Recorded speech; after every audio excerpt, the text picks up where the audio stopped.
Welcome to key colours. Nagarjuna అంటే ఈ రోజుల్లో ముందుగా గుర్తుకు వచ్చేది బిజినెస్ మ్యాన్. ప్రముఖ పారిశ్రామికవేత్తలతో ఆయన వ్యాపార ఒప్పందాలపై బయట చాలా రకాలైన ప్రచారాలు జరుగుతూ ఉంటాయి. ఇవన్నీ ఆయన బిజినెస్ మైండ్ సెట్ ని నిరూపిస్తాయి. ఇప్పుడు ఇండస్ట్రీలో హాట్ టాపిక్ ఏంటి అంటే కూలీ సినిమా రైట్స్ కూడా ఆయన సొంతం అయ్యాయి. అది కూడా పైసా ఖర్చు పెట్టకుండా. Don't miss till the end.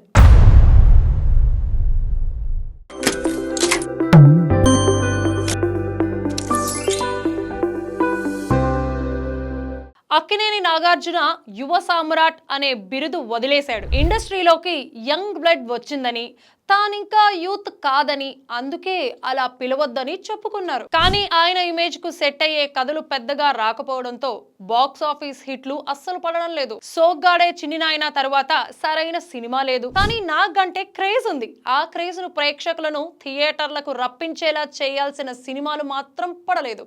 చాలా రోజుల తర్వాత అలాంటి మల్టీ స్టారర్ సినిమా వస్తోంది. అదే కూలీ. రజనీకాంత్ నాగార్జున మల్టీ స్టారర్ గా దీన్ని సిద్ధం చేశారు. ఈ సినిమా దర్శకుడు లోకేష్ కనగరాజ్. ఒక్క సినిమా కూడా ఫ్లాప్ తీయని దర్శకుడు. అంతేకాదు హై ఇంటెన్సిటీ మూవీస్, మాస్ ప్రేక్షకుల్ని థియేటర్ కు రప్పించేలా సినిమాలు తీయడం ఆయన స్పెషాలిటీ. దానికి కమల్ తో తీసిన విక్రమే సాక్ష్యం. విక్రమ్ లో కమల్ కు ఆ క్యారెక్టర్ సరిగ్గా ఫిట్ అయింది. అదే రజనీకాంత్ కు ఆయన ఇమేజ్ కు సెట్ అయ్యే క్యారెక్టర్ సెట్ చేస్తే బాక్స్ ఆఫీస్ తగలబడిపోతుంది. అలాంటి సినిమానే కూలీ. సినిమా టైటిల్ ని బట్టి చూస్తే రజనీకాంత్ కూలీ పాత్రలో కనిపిస్తారు. డాక్యార్డ్ కేంద్రంగా కథ నడుస్తుంది. గోల్డ్ స్మగ్లింగ్ మాఫియాపై కూలీ చేసే పోరాటమే కథ అని చెబుతున్నారు. 2024 ఆగస్టులో విడుదలైన టైటిల్ టీజర్ లో Rajinikanth dockyard gold smuggling rocket ను ఎదుర్కొంటూ స్టైలిష్ యాక్షన్ సన్నివేశాల్లో కనిపించారు. ఈ టీజర్ లో Lokesh trade mark action style, Anirudh background score highlight అయ్యాయి. లోకేష్ కనగరాజ్ అత్యంత జాగ్రత్తగా ప్లాన్ చేసిన సినిమా ఇది. నాగార్జున సైమన్ అనే డాన్ పాత్ర పోషిస్తున్నారు. రజనీకాంత్ నాగార్జున మధ్య సీన్లు హైలైట్ అవుతాయని బాక్స్ ఆఫీస్ రిపోర్ట్లు వస్తున్నాయి. ఈ సినిమాపై ఇండస్ట్రీ బిజినెస్ చాలా ఎక్కువ ఆశలు పెట్టుకుంది. కనీసం 400 కోట్లకు పైగా బడ్జెట్ పెట్టారు. Lokesh Kanagaraj formula, Nag villainism, Anirudh music కిక్కిస్తే బాక్స్ ఆఫీస్ తట్టుకోవడం కష్టం.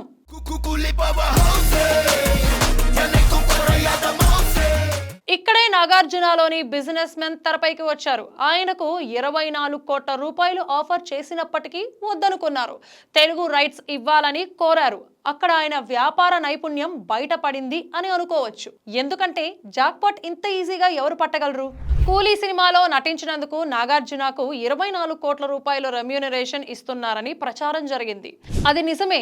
అంత ఆయనకు ఆఫర్ చేశారు. మామూలుగా అయితే ఇది నాగార్జునకు చాలా పెద్ద మొత్తం. ఆయన బాక్స్ ఆఫీస్ స్టామినా అంత లేదని మార్కెట్ వర్గాలకు తెలుసు. నేరుగా హీరోగా నటించే సినిమాకు హీరోగా ఆయనకు 10 కోట్లు అంటూ అటు ఇటుగా గిట్టుబాటు అవుతుంది. మరి 24 కోట్లు ఇస్తున్నారు అంటే మరో మాట లేకుండా అంగీకరించవచ్చు. కానీ ఇక్కడే నాగార్జునలోని బిజినెస్ మ్యాన్ నిద్రలేచారు. తనకు రెమ్యూనరేషన్ వద్దని, తెలుగు రైట్స్ కావాలని ప్రపోజల్ పెట్టారు. ఆయనకే ఈ సినిమా రైట్స్ దక్కినట్లుగా తెలుస్తోంది.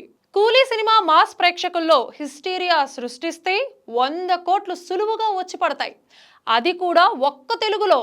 లేకపోయినా ఓపెనింగ్స్ తో 25 కోట్లు వచ్చేస్తాయి. ఇక్కడ నాగార్జున బిజినెస్ బుర్ర ఎలా పనిచేసిందో అర్థం చేసుకోవచ్చు. కూలీ తెలుగు సినిమా రైట్స్ కోసం నిర్మాతలు సుమారు 40 కోట్ల నుంచి 42 కోట్ల వరకు నిర్మాతకు ఆఫర్ చేశారు. కానీ సన్ పిక్చర్స్ నాగార్జునకు ఇచ్చేందుకే ఆసక్తి చూపిస్తోంది. దీనికి కారణం నాగార్జున రెమ్యూనరేషన్ తీసుకోకపోవడమే. సాధారణంగా నాగార్జున డిస్ట్రిబ్యూషన్ తగ్గించేశారు. అన్నపూర్ణ పిక్చర్స్ బ్యానర్స్ తో పాటు గతంలో డిస్ట్రిబ్యూషన్ కూడా ఉండేది. ఇప్పుడు తగ్గించేశారు. కానీ తను నటిస్తున్న కూలీ రైట్స్ తీసుకొని మరోసారి రెడీ అయిపోయారు. జాక్ పాట్ కొడితే 25 కాదు 100 కోట్లు వచ్చి పడతాయి. అది నాగార్జున బిజినెస్ బుర్ర అంటే. నాగార్జున సినిమాతో సంపాదించేది తక్కువే. 100 కోట్ల ఆదాయం ఆయన చేసే ఇతర రియల్ ఎస్టేట్ వ్యవహారాల నుంచి వస్తాయని చెబుతూ ఉంటారు. మీ అభిప్రాయాలను కమెంట్స్ లో చెప్పండి. This is key colours.